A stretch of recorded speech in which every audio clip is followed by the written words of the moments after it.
गायत्री विद्या मंदिर उच्च माध्यमिक विद्यालय सांचौर के यूट्यूब चैनल पर आप सभी का स्वागत है।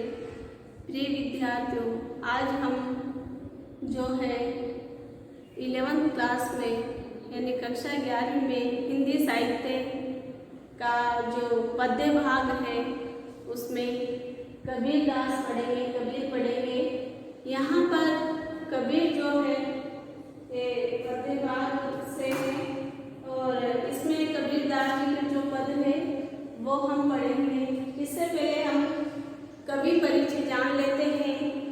कबीर दास जी यानी कबीर दास का जन्म जो है सन 1398 में काशी में हुआ था और इनकी मृत्यु 1518 में मगहर में हुई थी। ऐसा माना जाता है कि इनका जन्म जब काशी में हुआ तो लोगों में एक भ्रांति उत्पन्न हो गई कि जन्म काशी में हुआ है और काशी में मृत्यु होने पर व्यक्ति को मुक्ति मिल जाती है, मोक्ष प्राप्त हो जाता है। तो इन्होंने इस भ्रांति को तोड़ने के लिए और जब मृत्यु निकट थी ये मगहर चले गए और सन 1518 में वहाँ इनकी मृत्यु हो गई। इनके गुरु जो थे रामानंद थे और इनकी जो भाषा है वो सदुकड़ी है यानी पंचमेली भी कह सकते हैं। सभी भाषाओं का जो मिश्रित रूप होता है वो सदुकड़ी या पंचमेली कहलाता है। इनकी शैली जो है वो उपदेशात्मक है, इन्होंने उपदेश दिए हैं और यहाँ पर कबीर दास जी के लिए कहा जाता है कि ये पढ़े लिखे नहीं थे। इन्होंने सिर्फ अनुभव या फिर सत्संगति में जाकर संतों के साथ जाकर घूम के इन्होंने ज्ञान प्राप्त किया। अनुभव के माध्यम से इन्होंने काव्य रचनाएं की। तो यहाँ पर जो है इनकी जो काव्य रचनाएं हैं वो इन्होंने अनुभव के द्वारा अपने विचार अपनी वाणी व्यक्त की है। कबीर दास के लिए कहा जाता है कि मसी कागज छुयो नहीं, कलम गही नहीं हाथ, कि इन्होंने स्याही और कागज को तो हाथ तक नहीं लगाया था। तो फिर इन्होंने काव्य रचनाएं कैसे की, ये प्रश्न हमारे सामने है। इनका जो शिष्य था धर्मदास, उसने इनकी वाणी का संकलन किया, साकी शब्द रमेली में बीजक में संग्रहित किया और इनकी वाणी को पदों को व्यक्त किया। लेखन के माध्यम से इनके वाणी विचार पद व्यक्त किए। यहाँ पर कबीर दास जी ने भक्ति से संबंधित गुरु का महत्व जैसे पद लिखे हैं। इन्होंने जो है कबीर दास जी ने हिंदुओं का भी खंडन किया है, मुसलमानों का भी खंडन किया है। जो धार्मिक अंधविश्वास है, जो आडंबर है, जो हिंदू और मुसलमान दोनों जो दिखावा करते हैं उसका खंडन किया है, उसका विरोध किया है और यहाँ पर दोनों को ही सही राह पर चलने की सीख कबीर दास जी इन पदों के माध्यम से, इस पद के माध्यम से दे रहे हैं। कबीर दास जो है इन्होंने घूम फिर करके और ज्ञान प्राप्त किया। ये निर्गुण भक्ति काव्य धारा के कबीर दास जी जो है भक्ति काल की निर्गुण भक्ति काव्य धारा के ज्ञानाश्रय शाखा के कवि माने जाते हैं।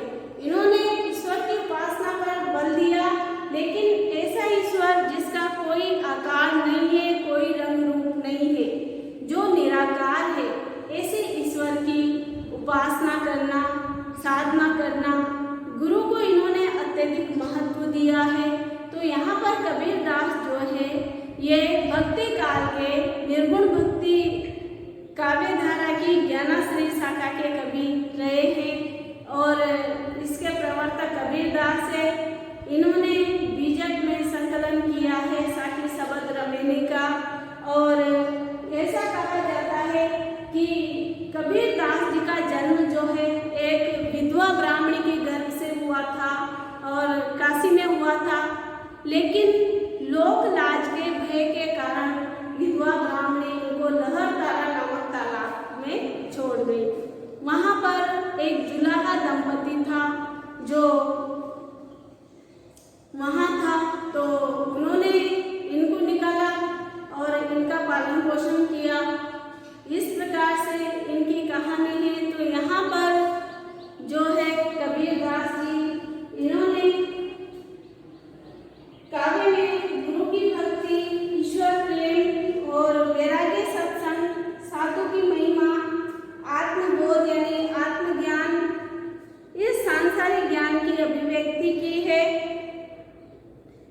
कबीर की कविता की भाषा में जनभाषा की सहजता के साथ साथ भावों की गहराई भी है और इनकी भाषा सदुकड़िया पंचमेली इसलिए कहलाती है क्योंकि इन्होंने स्थान स्थान जगह जगह पर घूम करके ज्ञान प्राप्त किया और वहीं के शब्दों का प्रयोग अपनी रचनाओं में किया है।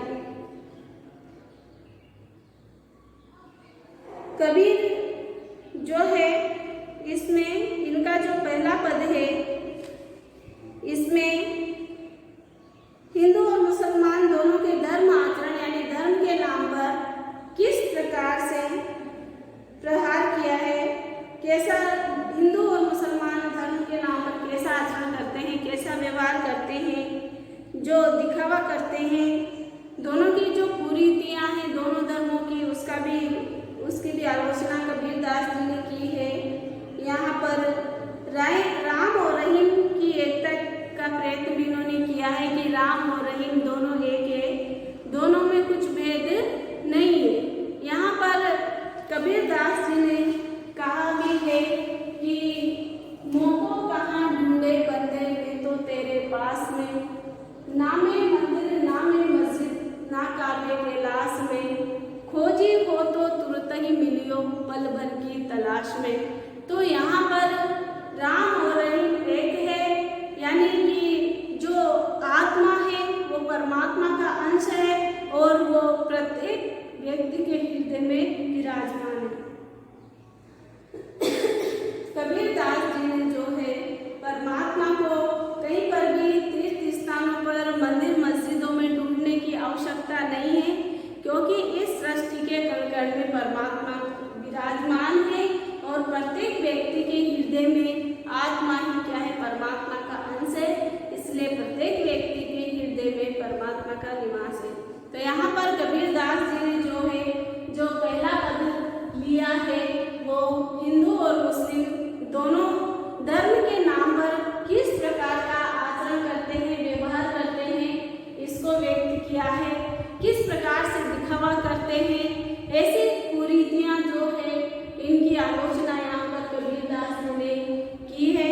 देखते हैं इनका पहला पद, अरे इन दो गुण राह न पाई, हिंदू अपनी करे बढ़ाई, गागर छोड़ न दे, बेश्या के पायन तर सोवे यह देखो हिंदुआई, मुसलमान के पीर औलिया मुर्गा मुर्गी खाई, खाला केरी बेटी ब्याहे गरही में करे सगाई, बाहर से एक मुर्दा लाए कोई खाई चढ़वाई, सब सखियां मिली जेवन बेटी घर भर करे बढ़ाई, हिंदुन की हिंदुआई देखी तुर्कन की तुर्काई, कहे कबीर सुनो मैं साधो कौन रहा है जाए।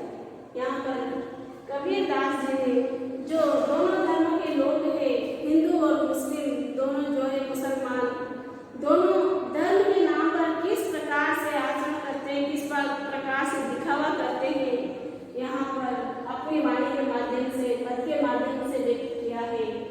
कबीर दास जी कहते हैं, अरे इन दो गुण राह न पाई, कि अरे अभी तक इन दो गुण यानी दोनों ने जीवन जीने का तरीका प्राप्त नहीं किया है कि हमें किस राह पर किस रास्ते पर चलना है और जीवन जीने का सही तरीका क्या है, इनको दोनों को यानी हिंदू और मुस्लिम दोनों को अभी तक भी प्राप्त नहीं हुआ या अभी तक भी इनको पता नहीं है, मालूम नहीं है कि सही जीवन जीने का जो सही रास्ता है वो कौन सा है।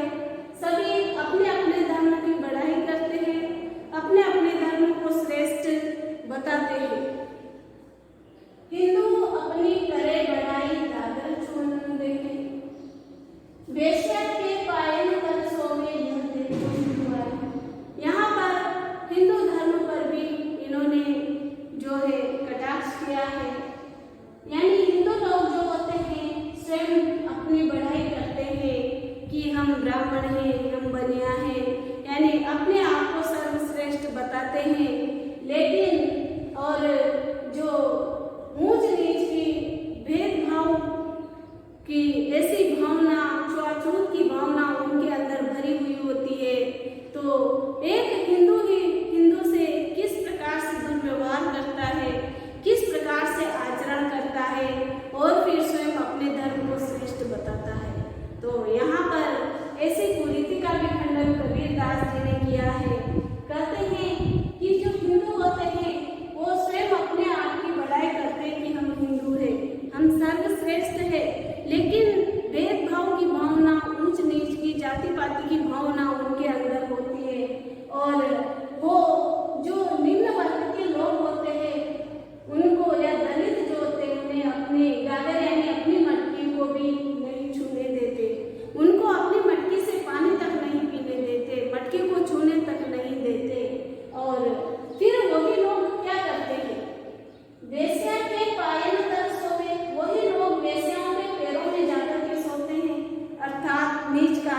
करते हैं। यह देखो हिंदू आई, हिंदुओं का हिंदू धर्म देखिए कि किस प्रकार का आचरण करते हैं, अपने धर्म का किस प्रकार से वो दिखावा करते हैं और कैसे लोग वेश्याओं के पैरों में पड़ते हैं, अर्थात नीच कार्य करते हैं, गंदे कार्य करते हैं।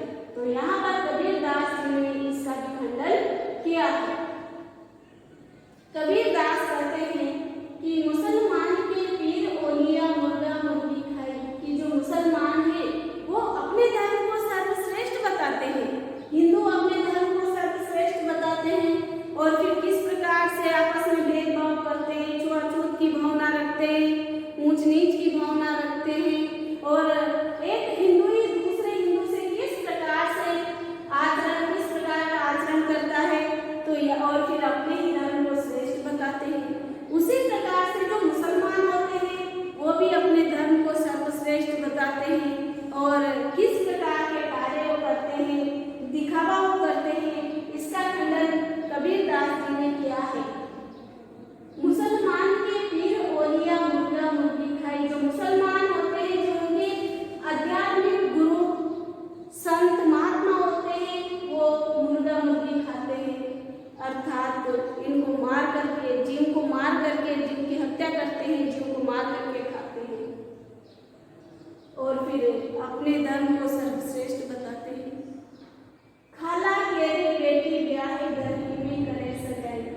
कबीरदास जी कहते हैं कि मुसलमान लोग जो होते हैं, खाला यानी मौसी, माँ की बहन, कि खाला के घर में ही अपनी बेटी का ब्याह कर देते हैं और घर में ही सगाई कर देते हैं, यानी अपनी बेटी को अपने ही भाई से विवाह कर देते हैं, मौसी के घर में, मामा के घर में, बुआ के घर में। तो किस प्रकार धर्म का जो है दिखावा ये लोग करते हैं, जीव जंतुओं को मार करके खाते हैं और फिर कहते हैं कि हमारा धर्म सर्वश्रेष्ठ है। तो यहाँ पर ऐसे धर्म का, ऐसे लोगों का भी खंडन कबीरदास जी ने किया है।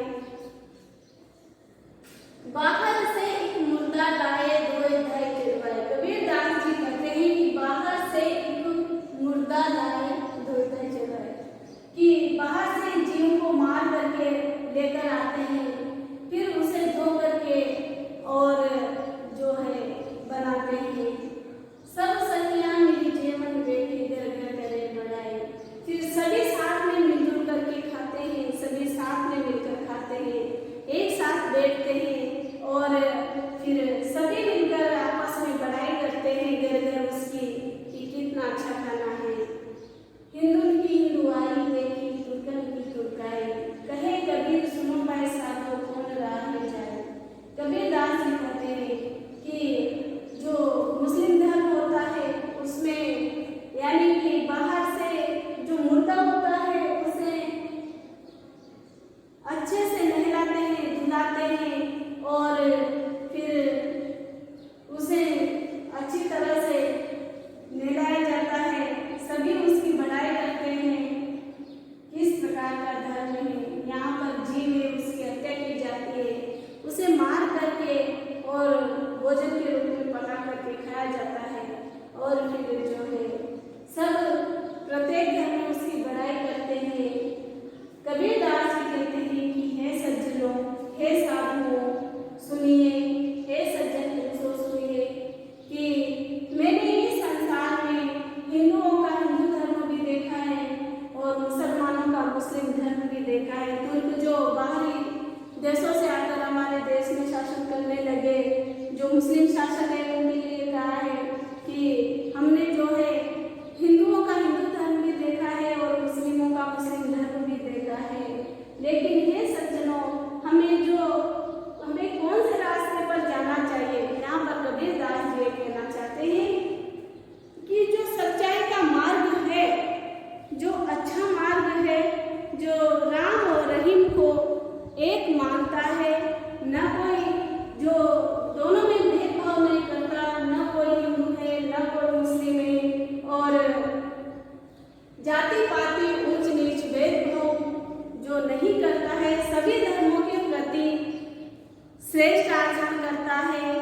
उसी राह पर हमें जाना चाहिए।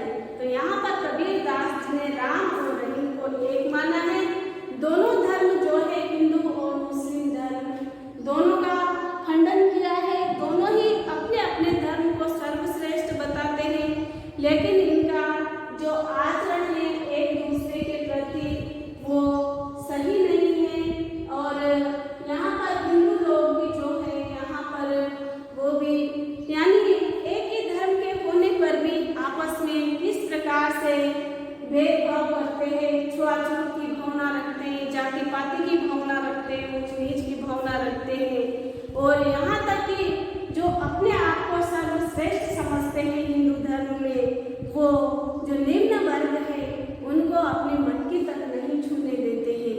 तो यहाँ पर कबीरदास जी कहते हैं कि हिंदुओं का हिंदू धर्म भी मैंने देख लिया है, यानी इनका भी हिंदू धर्म का भी जो है विरोध खंडन किया है कि सभी के प्रति समानता का व्यवहार किया जाए। इस देश में, इस समाज में जो भी है सब एक है और मानवता का ही धर्म सिर्फ होना चाहिए, हमारा सिर्फ एक ही धर्म होना चाहिए, मानव जाति। और यहाँ पर ऐसे लोग जो अपने को ब्राह्मण समझते हैं, सर्वश्रेष्ठ समझते हैं, अपने हिंदू धर्म को सर्वश्रेष्ठ समझते हैं, वही लोग क्या करते हैं, जो वेश्याएं होती है, जो निम्न जो होते हैं, उन्हीं वेश्याओं के पैरों में जाकर के सोते हैं, अर्थात दुराचारी होते हैं। ऐसे लोग तो व्यभिचारी होते हैं। तो यहाँ पर उनका खंडन कबीरदास ने किया कि ऐसे नीच उनकी करनी होते हैं, उनके कार्य होते हैं, फिर भी अपने आप को सर्वश्रेष्ठ करते हैं।